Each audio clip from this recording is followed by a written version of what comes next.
എങ്ങനെ കളിച്ചാലും മാസം ഒരു 10,000 രൂപയ്ക്ക്. പിന്നെ ശമ്പളം പിന്നെ 3,000 രൂപ എന്നാ പറഞ്ഞു. 3,000 ശമ്പളം 5,000 രൂപ ആയി.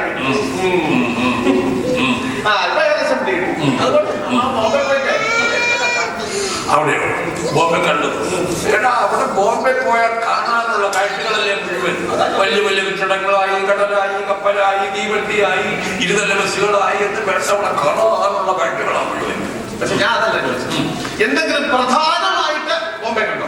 അതാണ് ബോംബെയുടെ പ്രത്യേകത. അതായത് ഇത് പ്രധാനമായിട്ട് കാണാനുള്ളത്, ഇത് പ്രധാനമായിട്ട് കാണണ്ടാത്തത്, അങ്ങനെ 2 തരം ബോർഡുകളില്ല. എല്ലാം പ്രധാനമായിട്ട് കാണാനുള്ളതുണ്ട്. സംബന്ധിച്ചു. പിന്നെ ഉദാഹരണത്തിന് തിരുവനന്തപുരത്ത് വരികയാണെങ്കിൽ നമുക്ക് ഇവിടെ പത്മനാഭസ്വാമി ക്ഷേത്രമുണ്ട്, വാളയപ്പള്ളിയുണ്ട്, ശംഖുമുഖമുണ്ട്, കോളമുണ്ട്, വേളിയുണ്ട്. അങ്ങനെ പ്രസിദ്ധമായ കുറച്ച് പ്രസിദ്ധമായ സ്ഥലമുണ്ട്. അതുപോലെ എന്തെങ്കിലും ഒരു പ്രശസ്തിയുള്ള പ്രസിദ്ധമായ എന്തെങ്കിലും ഒരു സ്ഥലം അങ്ങനെ പറയാനാണെങ്കിലുണ്ട്. അവിടെ നമ്മുടെ നാട്ടിൽ കാണാൻ പറ്റാത്ത വലിയൊരു കെട്ടിടമുണ്ട്. വലിയ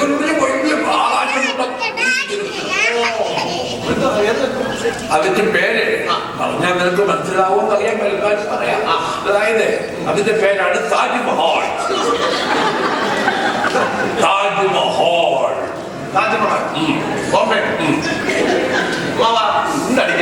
താജ്മഹൽ എന്ന് പറയുന്നത് ആഗ്രയാണ്, ഡൽഹിക്കല്ല, ആഗ്ര. ഇതൊക്കെ അടുത്തടുത്ത സ്ഥലത്തല്ലേ.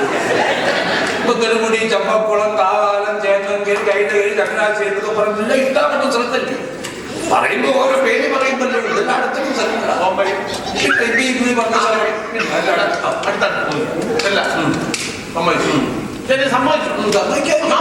കണ്ടു. പക്ഷെ ഒരു ചെറിയ ചോദ്യം, ഈ താജ്മഹൽ പണിഞ്ഞത്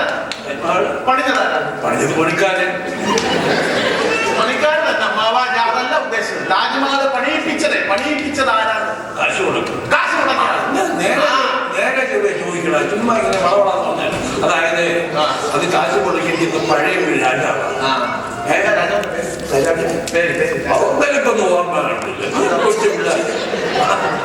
നിന്റെ അച്ഛൻ പോലും കാണത്തില്ല രാജാവിന്റെ കാലത്ത്. പിന്നെ എങ്ങനെയാണ് ഓർമ്മ വരുന്നത്? പഴയ രാജാവാ ശിവാജി എന്ന് പറയും.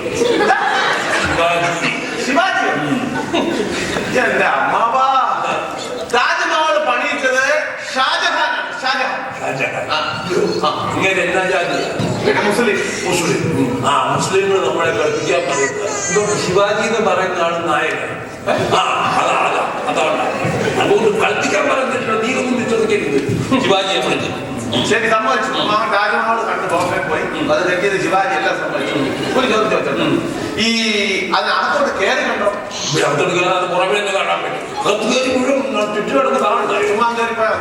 കയറിപ്പോയാൽ അവിടെ വാദിച്ച ദ്വാരപാലകന്മാർ ഇപ്പോൾ തൊപ്പി മീശക്ക് കുന്തമല്ല തോക്കും പിടിച്ചോണ്ട് ഇപ്പോൾ 2 പേര്. അവരോട് പോയി ചോദിക്കണം, അത് കയറി കണ്ടോട്ടോ എന്ന് ചോദിക്കണം.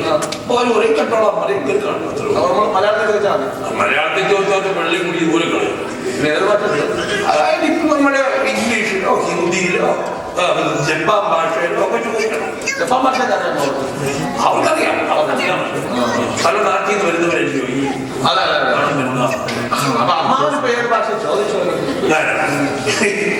ഈ എനിക്ക് പിന്നെ ഒരുമാതിരിപ്പെട്ട ഭാഷകളൊക്കെ അറിയാവുന്നത് കൊണ്ട് വലിയ ബുദ്ധിമുട്ട് വന്നില്ല. ഭാഷ ഞാൻ പിന്നെ ഇംഗ്ലീഷിലായിരുന്നു. അമ്മാവൻ ഇംഗ്ലീഷ് അറിയാമോ? ഞാൻ പഴയ 8ാം ക്ലാസ് എന്ന് പറഞ്ഞാൽ ഇപ്പോഴത്തെ MA-ക്ക് തുല്യം ഇംഗ്ലീഷ് അറിയാം. പിന്നെ അപ്പൊ ഈ ഞാൻ അകത്തോട്ട് കയറിക്കോട്ടോ എല്ലാം അമ്മാവൻ ഇംഗ്ലീഷ് ചോദിച്ചു. അതൊക്കെ ഞാൻ അകത്തോട്ട് കയറിക്കോട്ടോ ഇംഗ്ലീഷ് ചോദിച്ചു. അതെനിക്ക് മനസ്സിലായി. ഞാൻ അകത്തോട്ട് കയറിക്കോട്ടോ എന്ന് അമ്മാവൻ ഇംഗ്ലീഷ് എങ്ങനെ ചോദിച്ചു? ഇവിടെ അടുത്ത് അതായത് നമുക്കവിടെ കക്ക് മോട്ടിക്കൊന്നും വേണ്ട, ഒന്നും വേണ്ട. അപ്പൊ അവിടെ പോയി വിനയമായിട്ട് നമ്മൾ ഞാൻ അകത്തോട്ടൊന്ന് കയറിക്കോട്ടോ എന്ന് ഇംഗ്ലീഷ് ചോദിക്കുന്നു. വിടുന്നു. എന്റെ അമ്മാവ, ഞാൻ അകത്തോട്ട് കയറിക്കോട്ടോ എന്ന് ഇംഗ്ലീഷ് എങ്ങനെ ചോദിച്ചതാണ് ഞാൻ ചോദിച്ചത്. അതൊന്നല്ല ഞാൻ പറഞ്ഞത്. അകത്തോട്ട് കയറിക്കോട്ടോ ഇംഗ്ലീഷ് ചോദിക്കുന്നത് കേട്ടി പിടിച്ചു.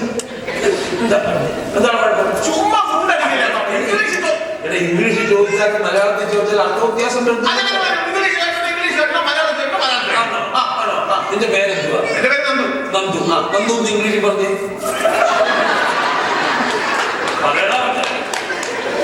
നന്ദു. അതെല്ലാം പറഞ്ഞേ അർത്ഥ വ്യത്യാസമില്ലല്ലോ. എവിടെ നിന്ന് വരുന്നു? അമ്മാവ ഇംഗ്ലീഷിൽ ചോദിച്ചു, അകത്തോട്ട് കയറി ബോംബെയിലുള്ള താജ്മഹൽ. പക്ഷേ ഒറ്റ ചോദ്യമേ എനിക്ക് ചോദിക്കാം, ഒരേ ഒരു ചോദ്യം. ഇംഗ്ലീഷിൽ എത്ര അക്ഷരമുണ്ട്? ഇംഗ്ലീഷിൽ എത്ര അക്ഷരമുണ്ട്? ഇവിടെ അറിയാം. എനിക്കറിയാവുന്നത് പിന്നെ വേറെ അമ്മാവൻ പറഞ്ഞാൽ അമ്മാവൻ ഇംഗ്ലീഷ് ഭാഷയിൽ എത്ര അക്ഷരമുള്ളത് ഇപ്പൊ ഇവിടെ പോടുന്ന കൊച്ചില്ലയോ? അതിലൊക്കെ അത് പറയും, കൊച്ചു പിള്ളേർ പറയും ഇംഗ്ലീഷിൽ എത്ര അക്ഷരമുള്ളത്. ആ കൊച്ചു പറഞ്ഞു കേട്ടോ. നീ എന്നോട് ചോദിക്കുമ്പോ കുറച്ചുകൂടെ ഒരു ബുദ്ധിപരമായ ചോദ്യം ചോദിക്കടാ. ഇംഗ്ലീഷിൽ എത്ര അക്ഷരമുണ്ട്? അത്രല്ലേ ഉള്ളൂ. അതറിഞ്ഞാൽ മതി.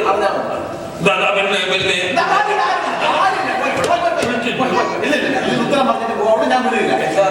ഇംഗ്ലീഷിൽ എത്ര അക്ഷരമുണ്ട്? ഞാൻ വിടില്ല. നിനക്കറിയാൻ പറ്റില്ല.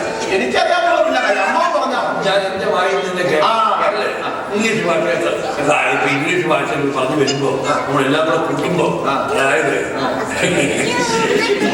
നിനക്കിപ്പോ എത്ര അക്ഷരം വേണം?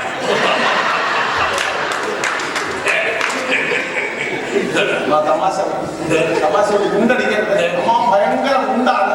ഞാൻ ഇതെല്ലാം വിശ്വസിക്കുന്ന ഒരു ഗുണ്ടാണ്. എനിക്കിപ്പോ ഉത്തരം കിട്ടണം. ഇംഗ്ലീഷിൽ എത്ര അക്ഷരമുണ്ട്? ഞാൻ പറഞ്ഞെല്ലാം ഗുണ്ടാ മതി പറയും.